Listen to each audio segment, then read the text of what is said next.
আসসালামু আলাইকুম, welcome to my channel map trifles. আজকে আমি আলোচনা করব রিপ কাপড় দিয়ে। তো রিপ নাম হওয়ার পিছনে সুন্দর একটি কারণ আছে। ইংরেজিতে বুকের পাঁজরের খাঁচাকে রিপ বলে। রিবও খাঁজ কাটা হয়, তাই এই ফেব্রিকের স্ট্রাকচার বুকের খাঁজের সাথে মিলে যায় বিধায় একে রিপ ফেব্রিক বলে বা রিপ ফেব্রিক নামে পরিচিত। তো আসলে আজকে আমরা জেনে নিই রিপ ফেব্রিক কাকে বলে বা রিপ ফেব্রিক কি, রিপ ফেব্রিকের বৈশিষ্ট্য এবং types of rib fabric.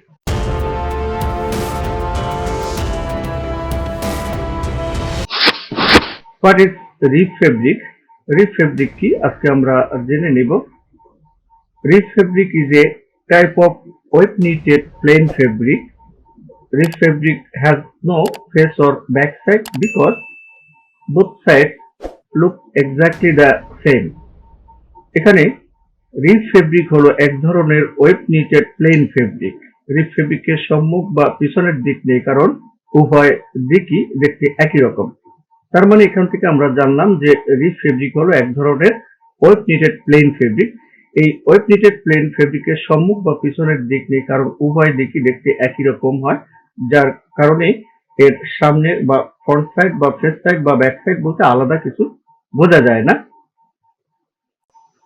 These fabrics are knitted with two sets of needles on the circular knitting machine that form a material with the same face and back. এখানে এই কাপড়গুলি বৃত্তাকার বুনন মেশিনে সূচের দুটি সেট দিয়ে বোনা হয়, যা সম্মুখ এবং পিছনে একই উপাদান তৈরি করে। তার মানে রিব ফেব্রিক সার্কুলার নিটিং মেশিনে দুই সেট নিডেল দ্বারা তৈরি করা হয়, যার সম্মুখ এবং পিছনে একই উপাদান তৈরি করে। এখানে একই উপাদান বলতে নিটের ক্ষেত্রে কোর্স এবং ওয়েলসকে বোঝানো হয়, তবে এই ওয়েলসটা বেশি স্পষ্ট দেখা যায়। তাই রিবের ক্ষেত্রে আমরা যদি গার্মেন্টসের ভাষায় বলি তাহলে গ্রেইন লাইন, রিবের ক্ষেত্রে ফেস সাইডে এবং ব্যাক সাইডে এই গ্রেইন লাইন একই ধরনের দেখা যায়, তেমন কোনো পার্থক্য রিবের ক্ষেত্রে দেখা যায় না। Types of rib fabric, rib ফেব্রিকের ধরন আমরা এখন জেনে নেব। এখানে 1/1 রিব, 2/2 রিব, 3/2 রিব এবং 4/2 রিব। এখানে আমি 4 ধরনের রিবের নাম মেনশন করেছি।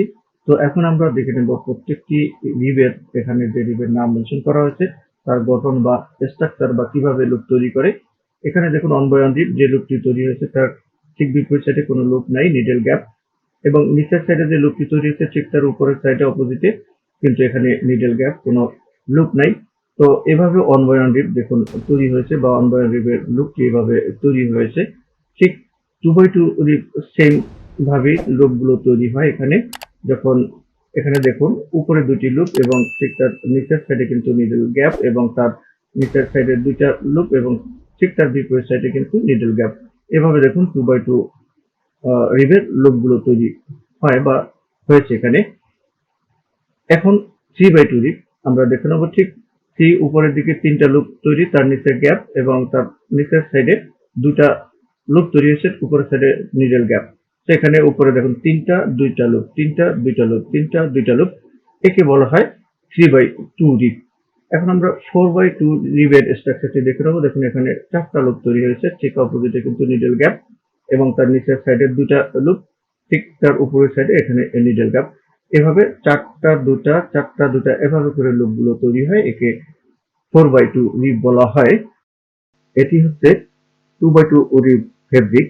একটু আগে আমরা যে রিবের স্ট্রাকচার বা গঠন বা কিভাবে লুপগুলো তৈরি হয় দেখেছি, তার সাথে এখন এই রিবের ফেব্রিকের সাথে আমি প্র্যাকটিক্যালি মিলিয়ে দেখাবো।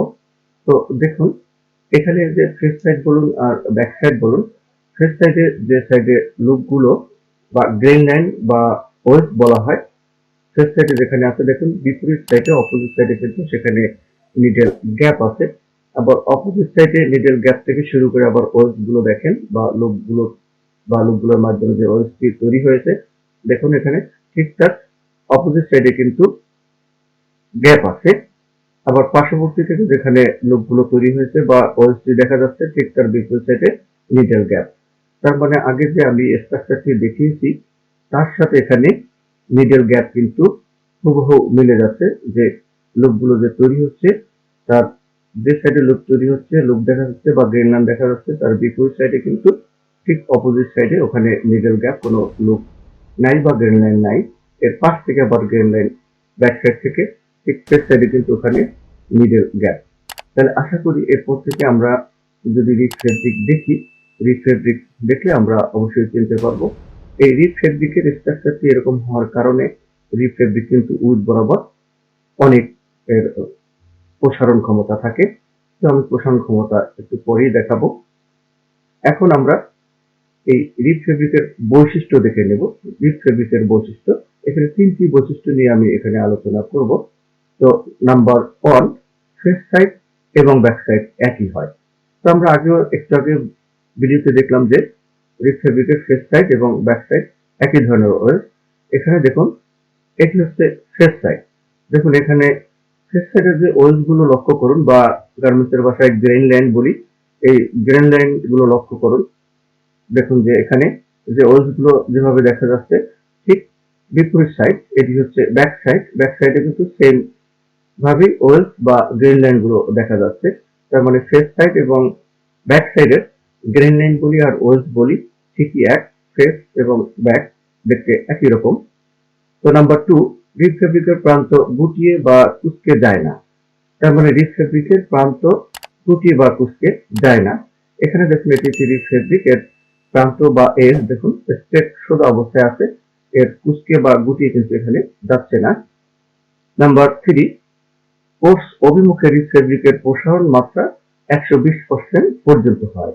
তাহলে কোর্স অভিমুখে বলতে কিন্তু এখানে রিপ ফেব্রিকের উইথ বরাবর বোঝানো হচ্ছে, কারণ ওয়েলস হচ্ছে খাড়াখাড়ি থাকে এবং কোর্স হচ্ছে সমান্তরালে থাকে, যাকে আমরা উইথ বলি। এই দেখুন, উইথ বরাবর যদি আমি টেনে দেখি তাহলে কিন্তু অনেক দূর পর্যন্ত যায়, যেটাকে আমরা বলি 120% পর্যন্ত এই রিপ ফেব্রিকের প্রসারণ ক্ষমতা থাকে। তো আমি বারবারই কিন্তু টেনে দেখছি, দেখুন আপনারাও, যে অনেক দূর পর্যন্ত যায়। আর এটা হচ্ছে এলাস্টন ফেব্রিক। এলাস্টন ফেব্রিকের প্রসারণ ক্ষমতাটা আরো একটু বেশি থাকে, এটা 120% থেকে প্রায় একটু বেশি বোঝা যায়। ইউজ অফ রিপ ফেব্রিক, রিপ ফেব্রিকের ব্যবহার। রিপ কাপড়ের ব্যবহার আমরা এখন দেখে নেব যে কোথায় কোথায় রিপ কাপড় ব্যবহার করা হয়। রিপ কাপড়গুলি প্রায় স্লিভের কাফ, নেকব্যান্ড এবং পাজামার ওয়েস্টব্যান্ডের জন্য ব্যবহৃত হয় এবং টি শার্ট তৈরি করা হয় উইথ স্লিভ ও স্লিভলেস। এখানে উইথ স্লিভ বলতে হাতা সহকারে যে টি শার্ট, এবং স্লিভলেস হাতা ছাড়া বলতে স্লিভ ছাড়া যেগুলো তৈরি করা হয় টি শার্ট, সেগুলোকে স্লিভলেস টি শার্ট বলা হয়। তো রিপ ফেব্রিক দ্বারা যে টি শার্ট গুলো তৈরি করা হয় তাকে লিনজেরি প্রোডাক্ট বা আন্ডার গার্মেন্ট বলা হয়। আজকের ভিডিও থেকে আমরা যে শিখলাম রিপ ফেব্রিক কাকে বলে, বা রিপ ফেব্রিকের বৈশিষ্ট্য কি কি, বা এখানে 3টি বৈশিষ্ট্য আমি উল্লেখ করেছি, এবং রিপ ফেব্রিকের ব্যবহার, যে রিপ ফেব্রিক কোথায় কোথায় ব্যবহার করা হয়। আশা করি আমরা এই বিষয়গুলো ভালোভাবে জানতে পেরেছি। যদি ভিডিওটি দেখে আমার ভালো লেগে থাকে তাহলে অবশ্যই আমার চ্যানেলটি সাবস্ক্রাইব করবেন এবং পাশে থাকা বেল বাটনে ক্লিক করে রাখবেন, যাতে পরবর্তী ভিডিওর নোটিফিকেশন অটো পেয়ে যান। আল্লাহ হাফেজ।